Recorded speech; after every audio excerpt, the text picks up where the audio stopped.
I'm a multidisciplinary artist that's working in Alberta here.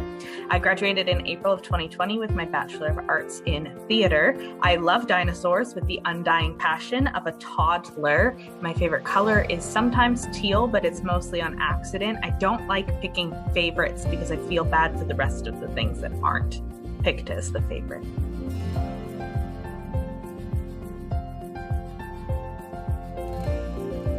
In the program that I was in, we did learn quite a bit about, theater in professional context. It's an actual class that we have to take where it sets you up for what do you have to do and what are you looking at and where can you look for grants and who are people to talk to. And so I think that class itself was really helpful in terms of just figuring out where everything goes. But I think even more importantly, the people that you wound up with connections to in your programming, at least for me, being over in the arts, networking is really, really, really, really key. And so being able to know that you have instructors that you can still go back to as long as you've built pretty solid relationships with them and everything like that. And knowing that you can kind of reach out and be like, hey, I'm stumbling through this thing and I thought to call you because I didn't know what else to do. So all of those relationships have been really helpful. And I think one of the perks to university and post-secondary is that it really teaches you critically in those upper level classes and to really focus on your own project and your own voice as an artist.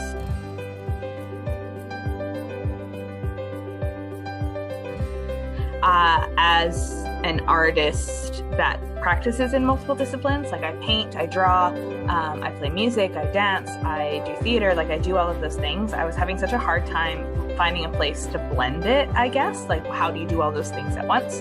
And then I walked in my very first semester at the University of Lethbridge, I walked into a devised theater class and just immediately found my home and where I could bring all of those things together.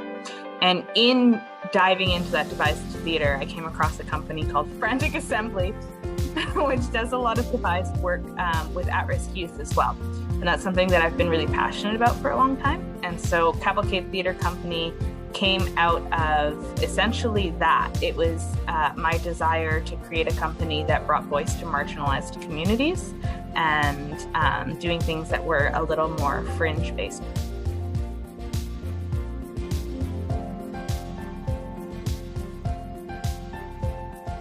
So there was a lot of crying involved. I just cried a lot. No, it wasn't that bad. Me and my creative partner started it initially. And so there was a whole process of deciding what we wanted to do, what was our mandate, what was our story, why did we want to exist, and kind of all of that, if we were superheroes, all of that origin story, right? Why did this come out of the ashes? And so that was kind of our first go. And then we did a lot of research into, did we want to practice as a collective or did we want to practice as a not-for-profit? And we went the route of not-for-profit, partially because we wanted that distinction, but we also are offering youth-based theater programming. So we are really firm in that theater education is really fundamental for youth and what they do and how they grow and how they create their identities and everything like that. And so filing as a not-for-profit just made a lot more sense for us. So we did that, and then we had a whole website, and then we had to find our board of directors. So it was a lot of contacting people and being hey, do you want to help out with this? Is this something that you'd be passionate about? And making sure that we had a really good board to start with. And then we kind of just started flying. We just kind of started flying in August, and then we did a couple projects over September, October, November, and then COVID restrictions stopped us from doing some things for a little while, so we're kind of waiting to get back out there.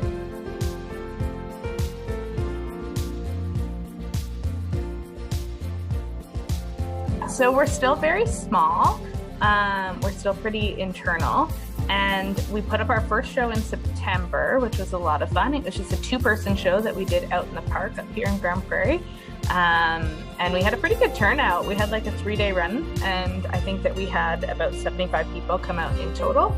So that was pretty spectacular and a lot of fun, and had its own unique challenges because you don't have a whole lot of fancy tech and you don't have a big theater or anything like that. But it was quite a lot of fun, and we had quite the experience doing it. And then we did run our first session of education programming. We saw about 35 students come through that. And then unfortunately, with the restrictions and everything, we had to collar on any other sessions at that point in time.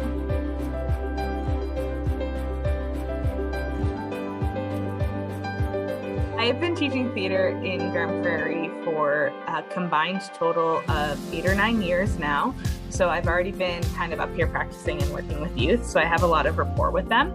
That coupled with I work an additional job because you can't start a theatre company and get paid right away. I really wish that was how it works, but it's just not. So I do work an additional job, which I absolutely love, but it's part of an initiative that's trying to break down systemic barriers that are stopping our youth from graduating in Grand Prairie, and I'm the youth engagement coordinator there. So I do a lot of touch base with youth as it stands. It's where I tend to be the most passionate in terms of being able to bring that individuality and that identity and, the healing that theatre can give you in all of its ways. So that's called Communities Building Youth Futures. It is an initiative that is funded by the Tamarack Institute and the Government of Canada. We are one of 13 communities across Canada that was selected to participate in it. And so we've been up and running. We officially since last year, but I got hired on in October with our initiative coordinator, and we have been running since October. And so we are essentially trying to work with youth to identify any barriers that are preventing them from going to school or moving on in the workforce or transitioning to post-secondary or anything like that, and trying to tackle some of those to raise those graduation rates and to raise those transition rates.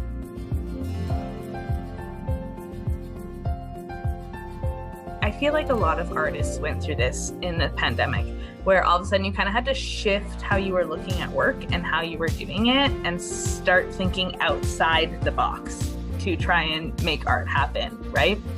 I think that one thing that has come out of this pandemic is that it's really pushed us to look at the world differently and look at how we're doing things differently. And that was actually how we had started. We'd done our show outside, which was something that doesn't happen very often up in Grand Prairie. I know it's not like this unique and like out of world way of thinking, but it was outside what the norm is up here. We also had like this fun little like improv at the farmers market for a couple of hours on a weekend. They had like a big farmers market like shindig, and we went out with our little improv troupe and we went and improved in the middle of the square. So that was fun and a little bit different, and I don't think that we would have gotten that opportunity otherwise. So for me, what I've really started to notice in working with youth as long as I have is I've really started to see the generations of youth shift and grow and really come into their own. And I think it's amazing. Like, I think it's amazing when I'm looking at the youth that are graduating now that I have been teaching for the last several years, and the way that they look at the world and they critically think about things and they really form their own opinion. That is way beyond what I was doing when I was 18. And like, I'm not that old. I'm not that old. My graduation year was only 10 years ago.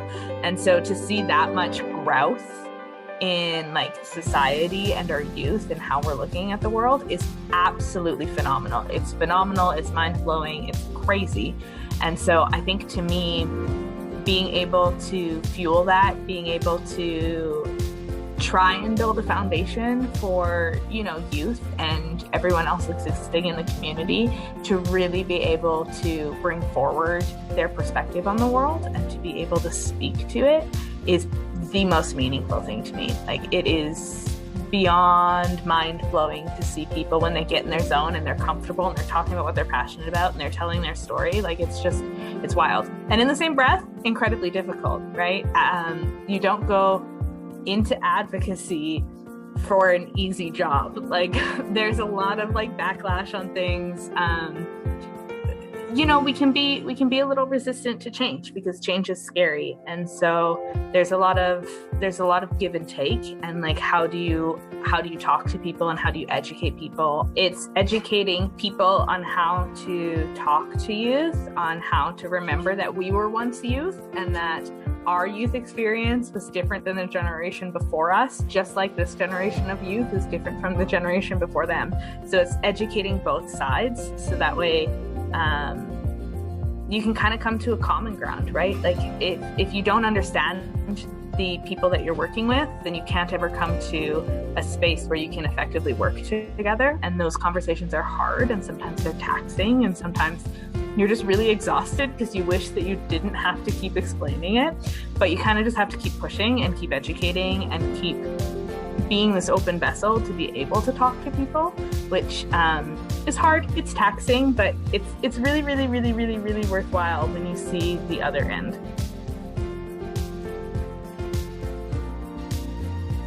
I wish people would understand the power of sitting back and just listening, because I think that that's where we tend to get stuck, right? I'm guilty of it. I get incredibly defensive if I get called on something and I'm like, oh, that's not what I meant. And I have to consciously remind myself to step back and reflect on my words and to really listen to the person that I'm talking to. And I think that we often forget to do that. Like, we forget to take that first step and just listen. And I think that that's the most important first step. And I think that that's why giving voice is so important, and giving platforms is so important, because it really gives people a chance to have people listen to them and actually listen to them, not just like nod along and pretend that everything is fine and dandy.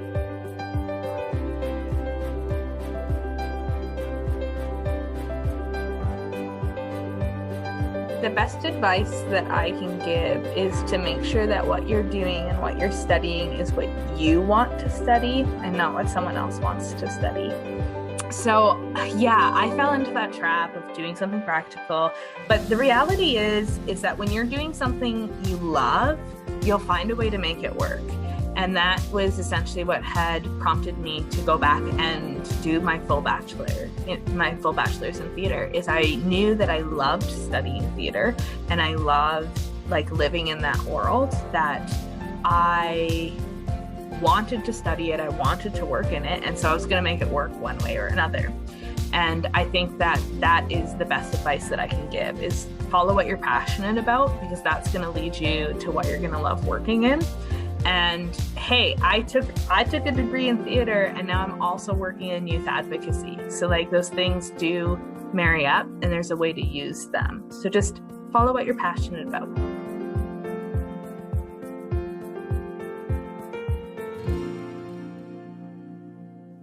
My dream is to create an outreach program that brings those marginalized voices to the forefront, not just in terms of already scripted theater, but to be creating our own pieces. That way we're bringing our own unique experiences to the stage. We don't have a lot of devised theater in Grand Prairie. We don't have a lot of creation-based theater in Grand Prairie. So that's what I'm trying to make happen, and that's what we're trying to kind of gun towards, is creating our own pieces that are unique, new, and bring those voices to the forefront.